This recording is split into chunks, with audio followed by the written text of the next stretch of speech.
तो कैसे हैं आप लोग। एग्जाम्पल नंबर 8 देखते हैं। बहुत ही बढ़िया क्वेश्चन दे रखा है, इससे और भी कंसेप्ट क्लियर होंगे। एग्जाम्पल नंबर 8 को देख लीजिए।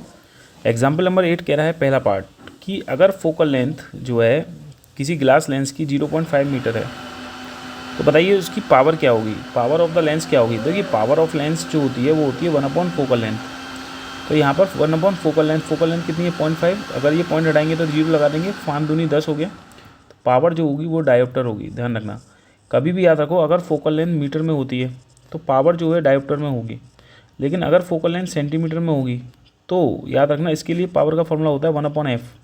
अगर फोकल लेंथ क्या होगी मीटर में होगी, जब फोकल लेंथ मीटर में होगी तो पावर होगी 1/f और पावर की यूनिट जो होगी वो डायोप्टर होगी, ठीक है। लेकिन अगर फोकल लेंथ सेंटीमीटर में और पावर को डायोप्टर में लिखना चाहते हो तो पावर इक्वल टू होगी 100/f।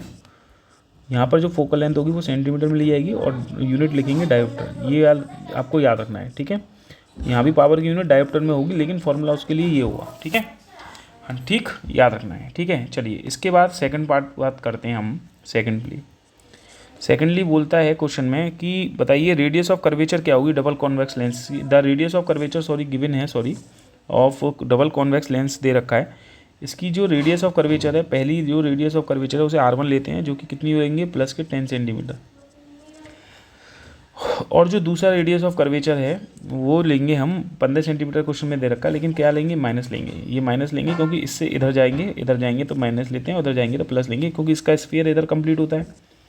भाई इसका स्फीयर किधर होगा, इस वाले स्फीयर कंप्लीट होगा इधर, तो इसका सेंटर ऑफ कर्वेचर कहीं ना कहीं C1 इधर लाई करेगा।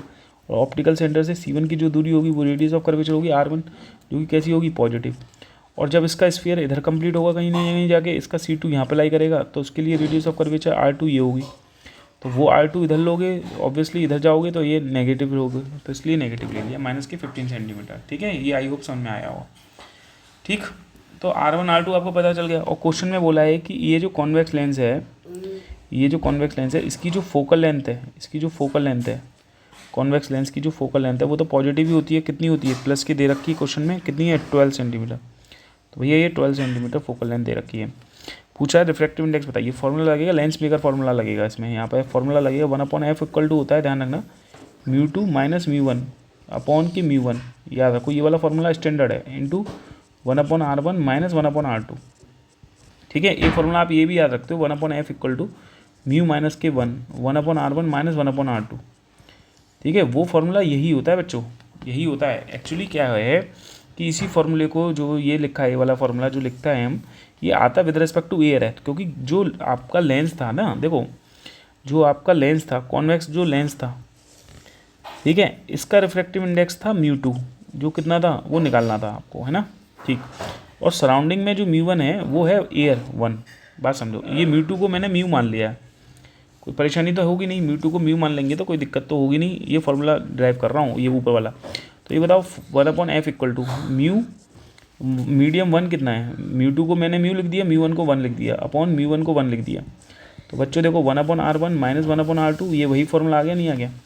तो देखो ये लिख सकता हूँ 1/f equal to mu minus के 1/r1 माइनस 1/r2। तो इसलिए इस फार्मूले को याद रखने से अच्छा है ये वाला फार्मूला याद रखा है, ठीक है। बस जो μ1 μ2 है वो आपको कंसीडर करना है। तो जो ऊपर वाला मीडियम है, अभी इसमें ये बात जो कर रहा है पहला सेकंड वाले पार्ट में, ये विद रिस्पेक्ट टू एयर बात कर रहा है। ये एयर है, एयर का रिफ्रैक्टिव इंडेक्स जो होता है μ1 की वैल्यू 1 ली है, और यहाँ μ2 की वैल्यू क्वेश्चन में गिवन है, कितनी दे रखी है वो निकालनी है आपको।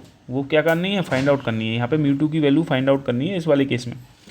R1 R2 तुम्हें दे रखी है, फोकल लेंथ दे रखी है। फोकल लेंथ कितनी दे रखी थी बच्चा 12 सेंटीमीटर, तो 12 सेंटीमीटर लगा दो, चलो प्लस के 12, म्यू निकलवा रहा है माइनस 1/r1। R1 कितना बच्चा, रेडियस ऑफ कर्वेचर R1 है प्लस 10, तो प्लस 10 लगा दो, माइनस R2 की वैल्यू कितनी है भैया माइनस के 15 है, तो माइनस 15 लगा दीजिए। चलिए सॉल्व कर लीजिए इसको। 1/12 इक्वल टू हो जाएगा, देखिए म्यू माइनस के 1, ये हो जाएगा 1/10 प्लस के 1/15। तो देखिए यहाँ पे आ जाएगा 1/12 इक्वल टू म्यू माइनस के 1, ये हो जाएगा, एलसीएम ले लीजिए 30 ले लीजिए, 10 तिया 30, 15 दूनी 30, तो ये हो गया 1/12 इक्वल टू म्यू माइनस के 1 इंटू 5/30। काट दीजिए, ये 6 से कट गया, और 6 से देखिए ये कट जाएगा, 6 दूनी 12। तो देखिए ये आ गया म्यू माइनस 1 इक्वल टू 1/2 तो म्यू इक्वल टू आ गया 1+1/2, ये आ गया 3/2, ये आ गया 1.5। तो रिफ्रैक्टिव इंडेक्स देखो ग्लास का वैसे भी 1.5 ही होता है, तो तुमने जो लिया है ये ग्लास ही है, अंदर जो है लेंस जो होता है कांच का बना होता है, ग्लास का बना होता है, इसका रिफ्रैक्टिव इंडेक्स आना भी चाहिए 1.5। अगर नहीं आया तो कहीं ना कहीं गलती कर रखी है आपने, ठीक है। चलिए इसमें थर्ड पार्ट देखिए, थर्ड पार्ट कह रहा है एक कॉन्वेक्स लेंस है। फिर देखिए थर्ड पार्ट में कह रहा है फिर से एक कॉन्वेक्स लेंस है, सही है। अब ये कह रहा है कि इसकी जो फोकल लेंथ है, कॉन्वेक्स लेंस की जो फोकल लेंथ है वो तो पॉजिटिव ही लेंगे आप, ध्यान रखना, प्लस के 20 सेंटीमीटर लेनी है। किस में, लेकिन एयर में, एयर में है ये मीडियम एयर है, तो μ1 की वैल्यू तो 1 लेनी है, ठीक है। और कह रहा है what is the focal length in water, focal length बताइए वाटर में क्या होगी। पहले लेंस को हमने एयर में रखा है, समझना, पहले लेंस को हमने एयर में रखा है, तो इसकी रेडियस ऑफ कर्वेचर जो भी होती है ये R1 होती है, ये मानते हो R2 होती है, क्योंकि इसमें जो है रेडियस ऑफ कर्वेचर दूसरे वाले थर्ड पार्ट में दे नहीं रखी, तो R1 R2 लेके चलना है तुम्हें, कोई प्रॉब्लम नहीं है। ये जो फोकल लेंथ है ये एयर में है, बात समझना, ये जो फोकल लेंथ है इस लेंस की एयर में है, जो लेंस एयर में रखा हुआ है, ठीक है। फॉर्मूला आप जानते ही हैं, 1/f इक्वल टू होता है, ठीक, म्यू माइनस के 1/R1 माइनस 1/R2, ठीक है। यहाँ पर जो ग्लास है इसका रिफ्रैक्टिव इंडेक्स तुमने निकाला भी था, कितना था, 1.5 था, ठीक है। ये था आपका पास μ2, क्लियर है। तो ये फार्मूला जो होता है, जो जनरल फार्मूला होता है वो तो यही याद रखना है आपको, 1/f equal to μ2 minus μ1 upon की μ1, ये है ना, यही लेके चलना, 1/R1 माइनस 1/R2। ये formula with respect to air है, ध्यान रखना, ये वाला जो फार्मूला है विद रेस्पेक्ट टू एयर है, ठीक। तो पहला बताओ फोकल लेंथ एयर में कितनी थी, एयर में कह रहा है 20 सेंटीमीटर है, तो 20 सेंटीमीटर तो यहाँ रख दो, चलो 20 सेंटीमीटर यहाँ रख दो। μ2 की वैल्यू कितनी है, 1.5 है, μ1 की वैल्यू कितनी है, 1, ये 1 है, 1/R1 हो गया ये, माइनस 1/R2 हो गया, ये विद रेस्पेक्ट टू एयर बात करिए, ठीक है। ये इक्वेशन मान लो 1 है। चलो पहले ऐसे सॉल्व कर लो थोड़ा सा, 1/20 इक्वल टू ये हो गया 0.5 इंटू 1/R1 माइनस 1/R2, ठीक है। ये इसे इक्वेशन फर्स्ट दूसरी वाले को दे देते हैं, ठीक है।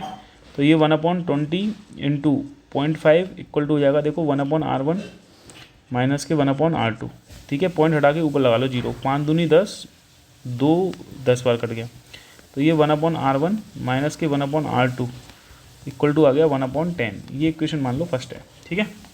चलो यहाँ से आपने निकाल ली। अब ये कह रहा है कि वही लेंस जो एयर में रखा था, अब वो उसी लेंस को हमने पानी में रख दिया, समझना, यही लेंस को अब हमने किस में प्लेस कर दिया, पानी में प्लेस कर दिया।